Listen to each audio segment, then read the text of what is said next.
नाशिक तालुक्यातील सारूळ शिवार परिसरात अल्पवयीन तरुणीचा अर्धनग्न अवस्थेतील मृतदेह आढळून आल्याने एकच खळबळ उडाली।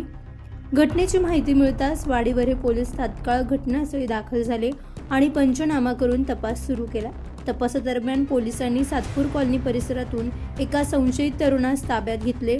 अथर्व देशमुख असं पोलिसांनी ताब्यात घेतलेल्या संशयिताचं नाव आहे।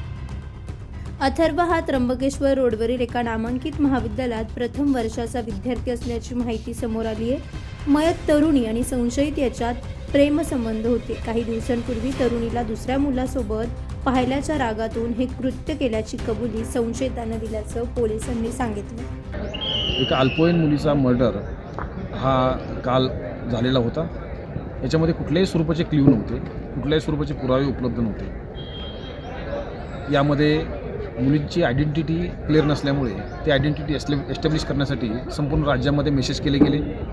याच्यामध्ये आम्हाला civil line police station Akola या ठिकाणी एक मिसिंग दाखल आहे याची माहिती मिळाली। त्या मिसिंगच्या आधारे त्या मिसिंग व्यक्तीच्या आईवडिलांना संपर्क केला असता व त्यांना फोटो दाखवला असता त्यांनी ही मयत मुलगी ही त्यांचीच असल्याचं कबूल केलेलं आहे। त्याच्यानंतर त्यांना जे संशयित आरोपी वाटत होता त्या संशयित आरोपीचा शोध घेतला असता तो सातपूर हद्दीमध्ये सातपूर कॉलनी या भागामध्ये संशयित पद्धतीने फिरताना रात्री उशिरा सापडला। त्याला विचारपूस केली असता त्यांनी गुन्ह्याची कबूल दिलेली आहे। मयत मुलगी ही त्याची मैत्रीण होती, तिच्यावर संशय आल्याने त्यांनी बुलढाण्यावरून नाशिककडे येताना रस्त्यामध्येच तिचा मर्डर केलेला होता आणि तिचं प्रेत गाडीमध्ये टाकून या घटनास्थळावर घेऊन आलेला होता। त्याला साथ देणारे आणखी काही लोक आहेत, काही व्यक्ती आहेत, त्यापैकी एका व्यक्तीला ताब्यात घेतलेलं आहे। इतर काही साथीदार आहेत का याची माहिती देण्यात येत आहे। सर्व संबंधित जे पुरावे आहेत ते जमा करण्याचं काम सुरू आहे। वाडीवरे पोलीस स्टेशनचे प्रभारी अधिकारी या गुन्ह्याचा अधिक तपास करत आहेत।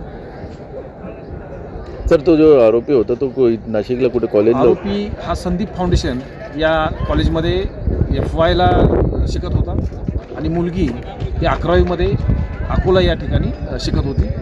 हॉस्टेलला राहत होती मुलगी आणि हा मुलगासुद्धा या ठिकाणच्या संदीप फाउंडेशनमध्ये प्रायव्हेट रेसिडेन्समध्ये राहत होता। सर, तो मुलगा जो आहे तो मूळचा कुठला राहणार आहे? मुलगा आणि मुलगी ही दोन्ही बुलढाणा जिल्ह्यातील रहिवासी आहेत। त्यांचे दोघांचे आईवडील हे जवळचे मित्र आहेत अशी प्राथमिकदृष्ट्या माहिती मिळते आहे आणि त्यांनी हे प्रेम प्रकरणातून अशा स्वरूपाचा टोकाचा निर्णय घेतलेला आहे। या प्रकरणात मुख्य संशयितासह आणखी एकाला पोलिसांनी ताब्यात घेतले। विशेष म्हणजे मयत तरुणी आणि संशयित दोघेही बुलढाणा जिल्ह्यातील रहिवासी असून त्यांच्या कुटुंबियांमध्ये जुने संबंध असल्याची माहिती समोर आली। सदर प्रकरणाचा पुढील तपास वाडीवरे पोलीस करतात। नवतेज महाराष्ट्र ब्युरो, नाशिक।